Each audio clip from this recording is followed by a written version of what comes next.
गर्मियों की वो सुनहरी सुबह थी जब सूरज की किरणें तालाब के शांत पानी पर पड़ रही थीं, मानो पानी पर सोने की चादर बिछ गई हो। हल्की हल्की हवा बह रही थी और नरम घास पर ओस की बूंदें अब भी टिकी हुई थीं। इसी तालाब के किनारे नरम घास के बीच चंपा अपने दो प्यारे बच्चों गोलू और मोती के साथ रहती थी। चंपा सिर्फ एक माँ नहीं थी, बल्कि अपने बच्चों की पहली गुरु भी थी।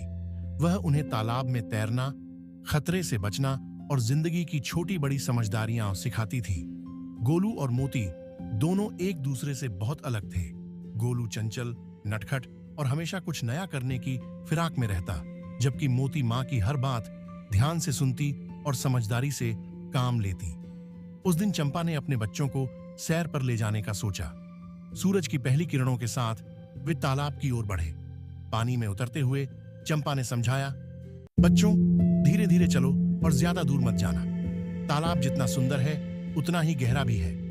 मोती ने सिर हिलाया और माँ के पास ही रहने लगी, लेकिन गोलू की आंखों में शरारत चमक रही थी। वह अपनी तैराकी पर बहुत गर्व करता था। उसने सोचा, माँ तो बस डराती हैं, मैं तो बहुत अच्छा तैर सकता हूँ। और यह सोचकर वह तालाब के बीच की ओर तेजी से बढ़ने लगा। चंपा ने जब देखा कि गोलू दूर जा रहा है तो उसने आवाज दी, गोलू वापस आओ, वहां पानी गहरा है।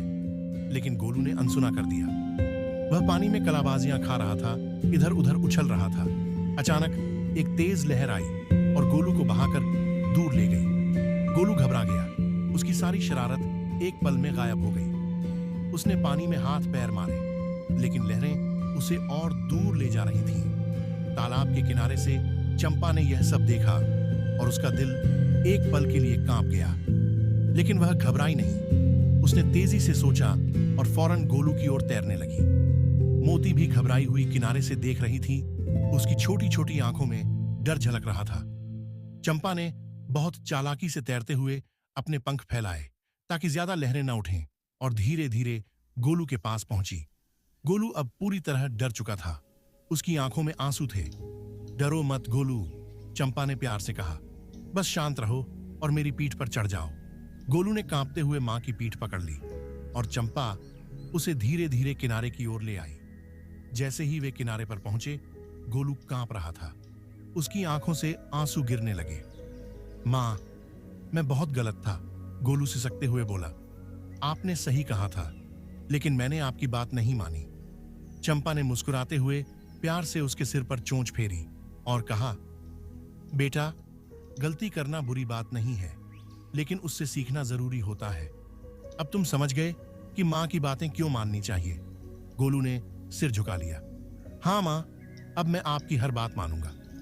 उस रात गोलू और मोती माँ के पंखों के नीचे दुबक कर सो गए।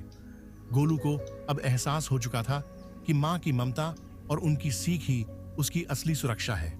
उसने ठान लिया कि आगे से वह कभी भी बिना सोचे समझे कोई काम नहीं करेगा।